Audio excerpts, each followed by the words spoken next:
Panorama group, जो सोचता है वो करता है। आपके अपने सपनों का आशियाना। नमस्कार, आप देख रहे हैं सिटी पोस्ट और मैं हूं अभिषेक मिश्रा। देखिए, बिहार में देश भर में लोकसभा चुनाव हुए थे 2024 में। बिहार की 40 सीटों पर लोकसभा का चुनाव हुआ और लोकसभा चुनाव संपन्न होने के बाद जो पहला उपचुनाव हुआ बिहार में, वो रुपौली का उपचुनाव हुआ।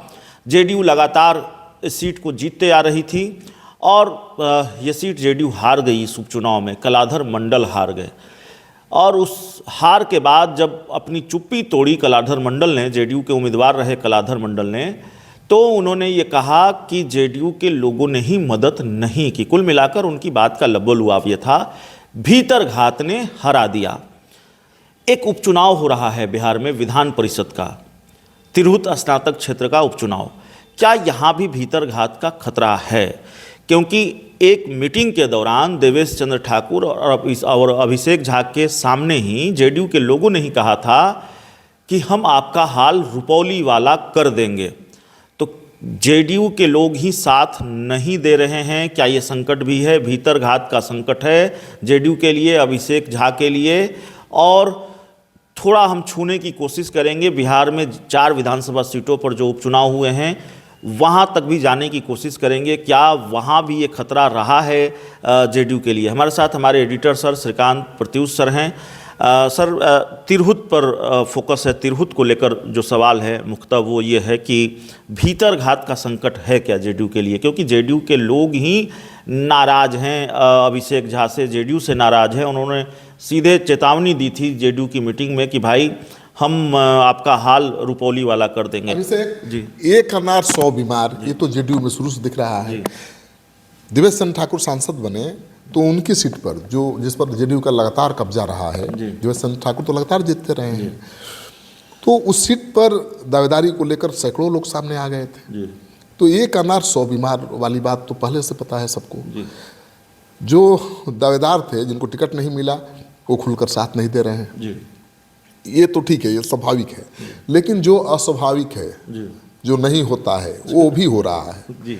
क्योंकि इस चुनाव में आरजेडी और जेडीयू की सीधी लड़ाई मानी जा रही है। लेकिन मुझे लगता है कि आरजेडी जेडीयू के बीच सीधी लड़ाई है ही नहीं। लड़ाई हो गई है जेडीयू और एक निर्दलीय उम्मीदवार के बीच, राकेश रोशन, जहाँ तक मुझे याद है नाम। एलजेपी के नेता हैं, कहने के लिए तो निर्दलीय हैं, किसी से समर्थन मांग सकते हैं, कोई भी उनको सपोर्ट कर सकता है। लेकिन पूरी पार्टी उनके पीछे खड़ी है। ये पार्टी सोची समझी रणनीति के तहत उनको निर्दलीय चुनाव लड़ा रही है। अब देखिए, इसमें 2 तरह का वोट होता है। एक प्रथम वरीयता का वोट, तो पार्टी से जो जुड़े लोग हैं प्रथम वरीयता का वोट दे सकते हैं अपनी पार्टी को। लेकिन जो सेकंड प्रेफरेंस होगा वोट है, वो तो किसी को दे सकते हैं, किसी को देना ही है। तो आप सोचिए कि जो जेडीयू के वोटर्स होंगे, दूसरी वरीयता का वोट किसको देंगे? वो आरजेडी को दे देंगे? नहीं देंगे। किसी निर्दलीय को क्यों देंगे? ठीक है। लेकिन राकेश रोशन को दे सकते हैं, क्योंकि उनको लगेगा कि भाई राकेश रोशन जीत भी गया तो फिर वापस आ जाएगा, एलजेपी का नेता है, तो हार में भी जीत देखेंगे वो। इसी तरह से खबर ये भी है कि जेडीयू के कुछ कद्दावर नेता राकेश रोशन के पीछे खड़े हैं, पैसा से भी और आम मतलब धनबल से खड़े हैं। वो बड़ा खेल कर रहे हैं, प्रथम वरीयता का भी वोट उनको दिला सकते हैं। और सब लोग तो अचानक चुनाव मैदान में आए हैं ना। राकेश रोशन 1.5 साल पहले से तैयारी कर रहे थे। जब खबर हवा में आई थी कि देवेश चंद्र ठाकुर लोकसभा चुनाव लड़ेंगे, तब से उनको तैयारी में लगा दिया गया था। तो उन्होंने अपना मतदाता बना लिया है। बाकी लोगों को तो अभ्यर्थी बनाया गया, तब जोर शोर से जुटे। इसमें बनाना पड़ता है मतदाता। लेकिन वो तो 1.5 साल पहले से तैयारी करके बैठे थे कि हमको तो लड़ना ही है, और उन्होंने अपना मतदाता बनाने का काम कर लिया है। तो जो जितना मतदाता बनाया होगा वो तो उनको वोट देंगे। और दूसरी वरीयता का बहुत ज़्यादा वोट उनको मिलने की संभावना है, क्योंकि वो सभी सहयोगी दलों से, वो आरजेडी से भी, कांग्रेस से भी, जेडीयू से भी, बीजेपी से भी सबसे संपर्क में है राकेश रोशन और एलजेपी के कुछ नेता, और वो कह रहे हैं कि भाई कि ठीक है अपना पहला वोट आप दे दीजिए अपनी पार्टी के उम्मीदवार को, लेकिन दूसरा वोट तो हमको दे सकते हैं ना, हम तो निर्दलीय हैं। यही खेल बड़ा है, यही खेल बड़ा है। और खबर यह भी है सर कि जेडीयू के जिन नेताओं की तरफ आपका इशारा है कि बड़े नेता मदद कर रहे हैं, उनके फ़ोन की घंटियां भी घनघनाने लगी है। जेडीयू के अंदर खलबली बहुत है, जेडीयू अचानक सत्ते में आई है। जो आपको खबर है अभिषेक, वो जेडीयू को नहीं होगी। बिल्कुल, जेडीयू को भी पता होगा कि उसके कौन कौन नेता एलजेपी के साथ मिलकर खेल कर रहे हैं। और अब लेकिन संभालना बड़ा मुश्किल है। भीतरघात आपने कहा ना कि भीतरघात ऐसा वर्ड है जिसका कोई समाधान नहीं है। अब आप हमारे साथ हैं, आप मुझे नुकसान पहुंचा सकते हैं आसानी से, हम आपको पहुंचा सकते हैं। तो अगर जेडीयू के ही नेता भीतरघात करने पर उतारू हो जाएं, सहयोगी दल बीजेपी और दूसरे दलों के नेता जेडीयू, तो एलजेपी के लोग तो साथ देंगे ही, जेडीयू के लोग भी साथ देंगे, बीजेपी के लोग भी साथ दे रहे हैं, और कांग्रेस जैसी पार्टी भी जब देखेगी कि आरजेडी लड़ाई में नहीं है तो किसको देगी? वो अभिषेक झा को सेकंड वरीयता का वोट देगी, वो दे देगी राकेश रोशन को, क्योंकि राकेश रोशन उस हिसाब से काम कर रहे हैं। तो मुझे लगता है ये लड़ाई हो गई है राकेश रोशन और जेडीयू के बीच, मतलब एनडीए के बीच ही लड़ाई हो गई है।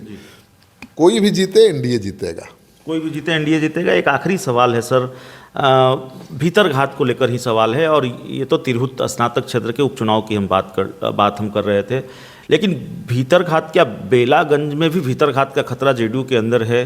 क्योंकि जेडीयू के कुछ नेता हैं जो ये शायद चाहते हैं कि अशोक चौधरी का कद घटे, उनका रौब रुतबा घटे जेडीयू के अंदर, और ये भी अंदेशा है उन नेताओं को, या इस बात की भी गुंजाइश है कि अगर जेडीयू बेलागंज जीतती है तो जाहिर तौर पर अशोक चौधरी का कद और बढ़ सकता है। वहाँ भी कुछ ऐसा खेल हुआ है क्या? भीतरघात का खतरा वहाँ भी है? देखिए, मैं तो बेलागंज में गया था कई बार, और मतदान के दिन भी मैं था। जो भी कोई खेल किया हो वो भीतर भीतर किया होगा, लेकिन वहाँ माहौल कुछ अलग हो गया था अभिषेक। पहली बार वहाँ ये एमवाई समीकरण मुझे कमज़ोर दिखा, दरकता हुआ, जहाँ सबसे ज़्यादा मजबूत था। ये एमवाई समीकरण का वो मॉडल कंस्टिट्यूएंसी है, जहाँ सबसे ज़्यादा मुसलमान है, दूसरे नंबर पर यादव है। वहाँ पर मुसलमानों में आक्रोश दिखा आरजेडी को लेकर, वो मुझे भरोसा नहीं हो रहा है। और मतदान के दिन, ये नहीं कि 10 दिन पहले लोग नाराज थे और वोटिंग के दिन जाके वोट कराए, नहीं, वोट देने के बाद भी मैंने लोगों से बात की, अल्पसंख्यकों से, वोट देने पहुंचे अल्पसंख्यकों से भी बात की थी। वो मन बना कर चले गए थे मतदान केंद्र पर कि जनसुराज को दे देना है, मतलब किसी भी बड़ी पार्टी को नहीं देना है, जनसुराज को दे देना है, सबक सिखाना चाहते थे। तो अगर उन्होंने इस तरह से वोट कर दिया है तो जेडीयू के लोग कुछ चाहते हुए भी जेडीयू को हरा नहीं पाएंगे। मुझे लगता है कि एमवाई समीकरण जैसा दिखा है, जैसी सिंधमारी मुझे दिखी है, अगर वाकई वो सभी मतदान केंद्रों पर होगी। देखिए, मैंने तो 10-15 मतदान केंद्रों पर ही जाकर देखा रैंडम, लेकिन रैंडम जो दिखता है वो सही होता है, मुझे अनुभव है। रैंडम सर्वे जब भी मैं करता हूँ आकलन एकदम सटीक बैठता है। अगर ईमानदारी से करिए, डंडी मत मारिए, तब आप ये सोचिएगा कि फलाना नेता मेरे रैंडम सर्वे से नाराज हो जाएंगे, फलाना खुश हो जाएंगे, तब तो गच्चा मारेंगे आप। लेकिन रैंडम सर्वे कर रहे हैं तो कौन नाराज हो जाएगा, कौन खुश हो जाएगा, क्या मतलब है? हम तो जनता के बीच गए, जनता ने जो कहा वो दिखा दिया। तो रैंडम सर्वे में तो जेडीयू वहाँ भारी पड़ रहा है, क्योंकि यादव वोट बैंक में भी काफ़ी हद तक संधमारी दिखी, अल्पसंख्यक वोट बैंक में बहुत ज़्यादा संधमारी दिखी। तो मुझे नहीं लगता है, हाँ, तरारी में बीजेपी के अंदर भीतरघात का खतरा है, क्योंकि तरारी में तो कई दावेदार थे ना टिकट के, लेकिन बीजेपी ने आयातित उम्मीदवार को टिकट दे दिया, सुनील पांडे के बेटे को लड़ा दिया। तो वहाँ तो मैं शुरू से कहता रहा हूँ कि बीजेपी के संगठन की तरफ से जो सहयोग समर्थन सुनील पांडे को मिलना चाहिए था, नहीं मिला है। आरएसएस ने सुनील पांडे के बेटे के लिए काम नहीं किया है, दिल खोलकर किया ही नहीं है, दिल खोलकर छोड़ दीजिए। तो ऐसे में वहाँ सुनील पांडे की अगर हार भी होगी तो इसी वजह से होगी, भीतरघात और आरएसएस के सहयोग नहीं मिलने के कारण। अगर जीत भी होगी तो सुनील पांडे की वजह से होगी, अपनी जीत होगी, क्योंकि निर्दलीय लड़के भी वो 63,000 वोट ला चुके हैं, और वहाँ के लोग मानते हैं कि सुनील पांडे ही माले का जवाब हो सकते हैं। तो वहाँ लड़ाई माले और सुनील पांडे के बीच सीधी है, कोई भी जीत हार सकता है, हार जीत का अंतर बहुत कम वोट से होगा। अभिषेक जी, तो देखिए तिरहुत में भीतरघात का खतरा है, बेलागंज में जेडीयू के लिए भीतरघात का खतरा नहीं है। अगर भीतरघात हुआ भी तो ये कोई बड़ा फैक्टर नहीं है जेडीयू के लिए, वो सीट आसान दिख रही है।